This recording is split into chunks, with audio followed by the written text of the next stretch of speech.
Today we're going to talk about spelling correction. Lots of applications make use of spelling correction.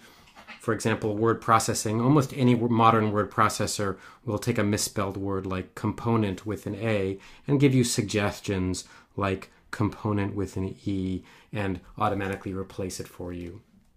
Modern search engines will not only flag an error, so language spelled without a U here, but give you the results as if you had spelled the word correctly. And modern phones, additionally, will automatically find misspelled words. Here I typed L-A-Y-R, and it replaced it automatically, or suggests a replacement with late. We can distinguish a number of separate tasks in spelling correction. One is the detection of the error itself, and then the correction of the error once you've found it. And we can think about different kinds of correction. We might automatically correct an error if we're positive that the error, that we know the right answer for the error. So HTE is a very common misspelling for the, and so many word processors automatically correct HTE. We might suggest a single correction if there's only one very likely correction, or we might suggest a whole list of corrections and let the user pick from among them. We distinguish two different classes of spelling errors.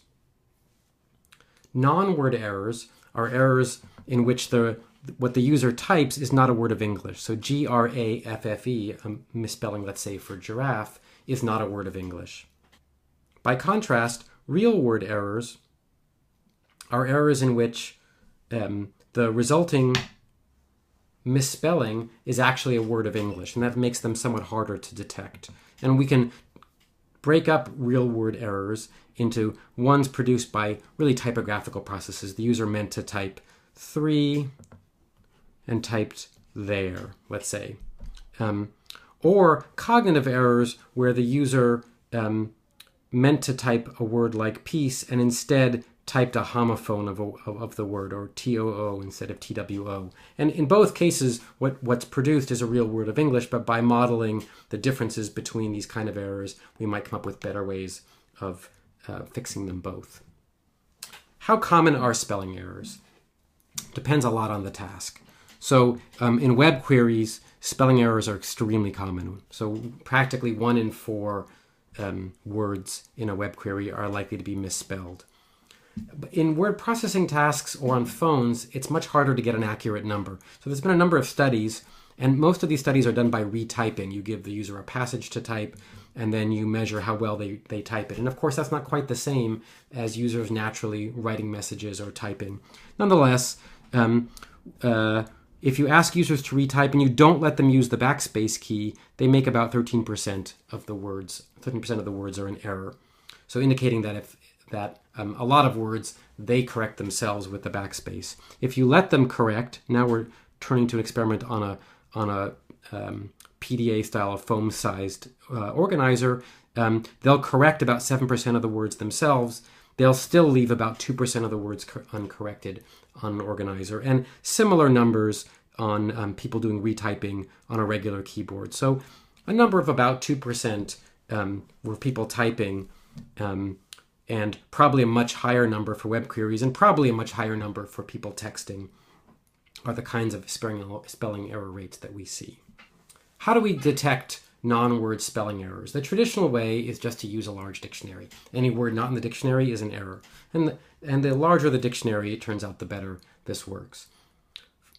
For correcting these non-word spelling errors, we generate a set of candidates, that's real words that are similar to the error, and then we pick whichever one is best. And we'll talk about the noisy channel probability model of how to do that. And it's also related to another method called the shortest weighted error distance method. So we find words that are not in the dictionary. For each one, we generate a set of candidates. And those are going to be real words that are similar. And we'll talk about what similar means to that error. And then we'll pick the best one. For real word spelling errors, the algorithm is quite similar.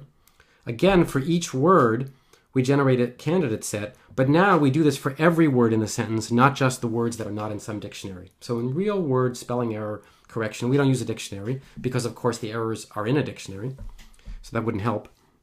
So for every word, we generate a candidate set. So we might find candidate words with similar pronunciations, we might find candidate words with similar spelling, again, depending on the algorithm exactly, And it's very important that we're going to include the word itself in the candidate set, because the every word might be a misspelling of some other real word, or it might be the correct word. In fact, most words are probably correct.